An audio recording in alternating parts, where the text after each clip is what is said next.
आज राष्ट्रीय बालिका दिवस है। सोचा कि मैं भी कुछ रखूं आपके सामने, पर क्या, यह समझ नहीं आ रहा। यह महज दिमाग का खालीपन नहीं, बल्कि यह आत्मा का सूखापन है। कुछ समझ में न आना मेरे लिए वैसा ही है जैसे विचार के जन्म लेने से पहले उसकी आत्मा का दम घोट दिया जाना।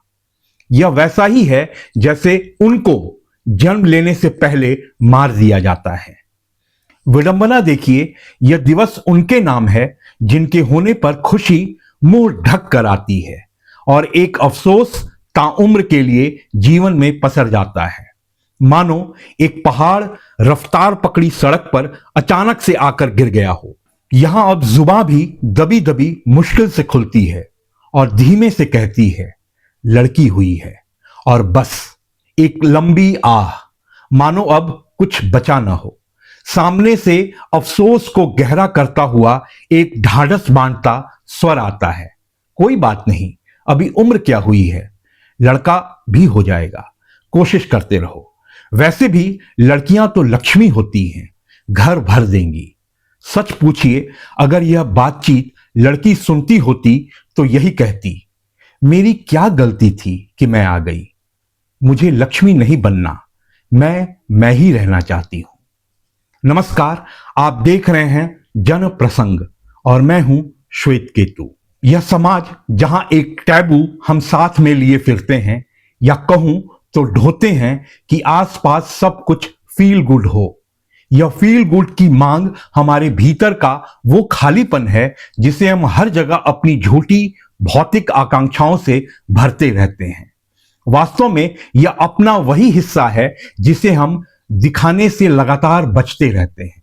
यहां की उदासी और अकेलापन हमें हर बार हमारी वास्तविकता के करीब लाने की कोशिश करता है, पर हम हर वक्त मुंह मोड़ लिया करते हैं। समाज में बच्चियों को लेकर हमारी सोच भी इसी में दफन है और बाहर हम एक आडंबर रचते हैं जिसमें सभ्य संभ्रांत दिखते हुए feel good post social media पर डालते हैं।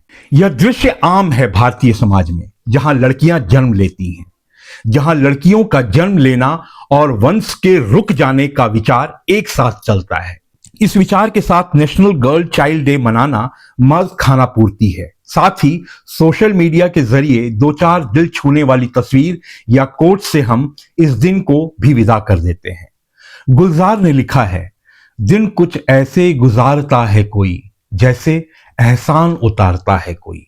बेशक हम एक एहसान ही उतारते हैं और फिर उसी अफसोस की दुनिया में लौट जाते हैं। जब तक हम बच्चियों को एक खास दिन में बांधते रहेंगे, उनका पंख उड़ने के लिए तैयार नहीं होगा। वो अगर उड़ेंगी भी तो कुछ बोझ साथ लिए रहेंगी। इस दिन से हम उन्हें बार बार यह विश्वास दिलाते हैं कि वो समाज में कुछ अलग है या लड़कों से कम है। उनका अतीत इस दिन से जुड़ा हुआ है, जो उनके हौसलों को हवा एक विद्रोही मन के साथ देता है। यह वैसे ही है जैसे एक दलित सवर्णों के लिए प्रतिक्रियावादी विद्रोह लिए होता है, वरना हम लड़कों के लिए दिन क्यों नहीं मनाते। आज हम यहां आंकड़ों के बाजीगरी में बेटियों को न देखेंगे और न बांधेंगे। उसके लिए कई माध्यम हैं जहां आप जाकर इसे देख सकते हैं। यह विषय हमारे आपके जीवन में उसी तरह जुड़ा है जैसे खाना, रहना और जीना। जैसे हम दिल से महसूस करते हैं, यकीन मानिए सूरत वैसी ही होगी। वैसे भी कई आंकड़े 2011 सेंसस के मिलेंगे या फिर अनुमान के साथ। हां, जो मैं दे सकता हूं वो दूंगा। उनसे जुड़े जो ज्वलंत मुद्दे हैं उन्हें छूने की कोशिश करूंगा। आइए कुछ तथ्यों के जरिए इस विषय पर राय बनाने की कोशिश करते हैं। ऐतिहासिक रूप से भारत में बालिकाओं की स्थिति विरोधाभासों से भरी रही है। ऋग्वैदिक काल में लड़कियों की स्थिति अत्यंत उच्च और सम्मानजनक थी। उन्हें शिक्षा का पूर्ण अधिकार था। किसी भी धार्मिक अनुष्ठान या यज्ञ को पत्नी की उपस्थिति के बिना अधूरा माना जाता था। उन्हें पुरुषों के समान ही धार्मिक स्वतंत्रता प्राप्त थी। उत्तर वैदिक काल के बाद लड़कियों की स्थिति में गिरावट आने लगी। शिक्षा के अवसर कम हो गए और समाज में पितृसत्तात्मक व्यवस्था मजबूत होने से उन पर सामाजिक प्रतिबंध बढ़ने लगे। मध्यकाल आते आते बाहरी आक्रमणों और सामाजिक रूढ़िवादिता के कारण सती प्रथा, पर्दा प्रथा और बाल विवाह जैसी कुरीतियां बढ़ी, जिससे बालिकाओं की स्थिति और दयनीय हो गई। आधुनिक काल में राजा राम मोहन राय से लेकर ज्योतिबा फुले तक के प्रयासों और स्वतंत्रता के बाद भारतीय संविधान के अनुच्छेद 14 और 15 ने बालिकाओं को समान अधिकार दिए। 2026 के भारत में सामाजिक स्तर पर बड़े बदलाव आए हैं, लेकिन चुनौतियां बरकरार हैं। यह दिन बालिकाओं की शिक्षा, स्वास्थ्य, पोषण और कानूनी अधिकारों के महत्व पर केंद्रित होता है। बेटी बचाओ बेटी पढ़ाओ जैसे सरकारी अभियानों के माध्यम से देश में लिंगानुपात सुधारने और बालिकाओं को समान अवसर सुनिश्चित करने का प्रयास किया जाता है। आज 2026 में भी यह दिन महिला सशक्तिकरण और रूढ़ियों को तोड़ने के संकल्प के रूप में मनाया जा रहा है। 2011 की अंतिम जनगणना के अनुसार भारत की कुल लिंगानुपात प्रति 1000 पुरुषों पर 943 महिलाएं थीं। वहीं राष्ट्रीय परिवार स्वास्थ्य सर्वेक्षण और हालिया 2024-2025 के अनुमानों ने कुल लिंगानुपात में सुधार दिखाया है, जिसमें प्रति 1000 पुरुषों पर 1020 महिलाएं बताई गई हैं।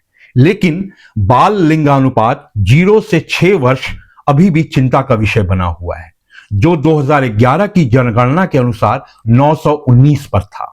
हालांकि कुल लिंगानुपात में सुधार का मुख्य कारण महिलाओं की बढ़ती जीवन प्रत्याशा है, न कि जन्म के समय लिंग चयन में पूर्ण सुधार।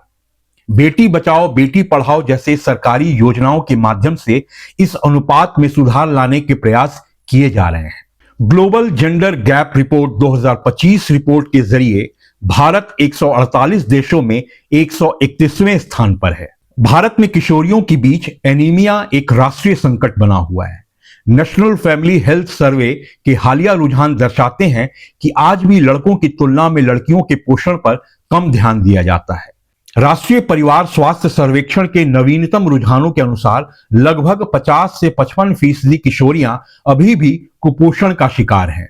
2025 और 26 के बजट में किशोरियों के लिए सर्वाइकल कैंसर टीकाकरण और मिशन शक्ति जैसे कार्यक्रमों पर विशेष जोर दिया गया है। महिला एवं बाल विकास मंत्रालय की पहलों से शिक्षा और स्वास्थ्य में निवेश बढ़ा है। आइए शिक्षा और ड्रॉप आउट की समस्या को हम आंकड़ों के अनुसार देखते हैं। प्राथमिक स्तर पर लड़कियों का नामांकन बढ़ा है, लेकिन माध्यमिक और उच्च शिक्षा तक पहुंचते पहुंचते ड्रॉप आउट रेट चिंताजनक हो जाती है। हालांकि माध्यमिक स्तर पर लड़कियों की स्कूल छोड़ने की दर में 2.1% की कमी आई है, लेकिन उच्च माध्यमिक स्तर पर यह अभी भी एक चुनौती बनी हुई है। पिछले एक साल में STEM क्षेत्र में लड़कियों के नामांकन में 32% की वृद्धि दर्ज की गई है। सरकार की प्रगति छात्रवृत्ति ने इसमें बड़ी भूमिका निभाई, जबकि डिजिटल जेंडर गैप भी एक नई चुनौती बनकर उभरा है, जहां लड़कों की तुलना में लड़कियों की पहुंच मोबाइल और इंटरनेट तक कम है। बजट 2025 और 26 में सरकार ने महिला और बाल विकास मंत्रालय के लिए बजट में पिछले वर्ष की तुलना में लगभग 8 से 10% की वृद्धि की है। मुख्य ध्यान मिशन शक्ति और मिशन वात्सल्य पर रहा है।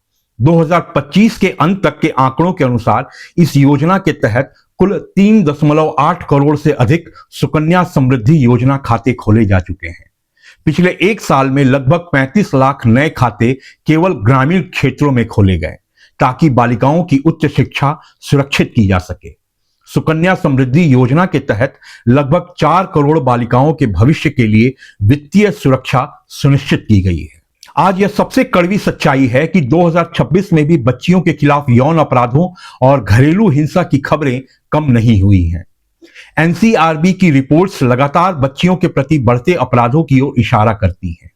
पॉक्सो एक्ट जैसे कड़े कानूनों के बावजूद न्याय मिलने की धीमी प्रक्रिया और समाज की संकीर्ण नजरिया बच्चों के लिए असुरक्षित माहौल पैदा करता है।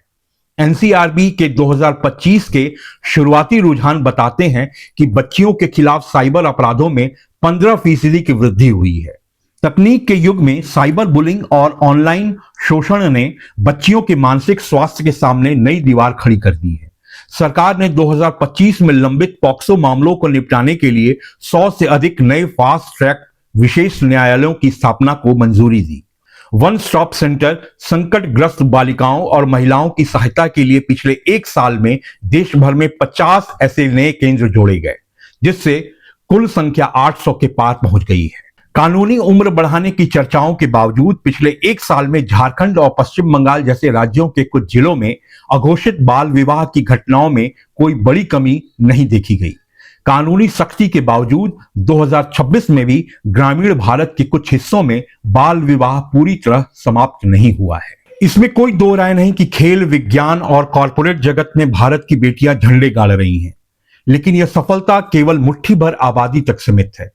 वास्तविक सशक्तिकरण तब होगा जब अंतिम पायदान पर खड़ी बच्ची खुद को सुरक्षित महसूस करेगी और उसे अपनी पसंद का जीवन जीने का समान अवसर मिलेगा।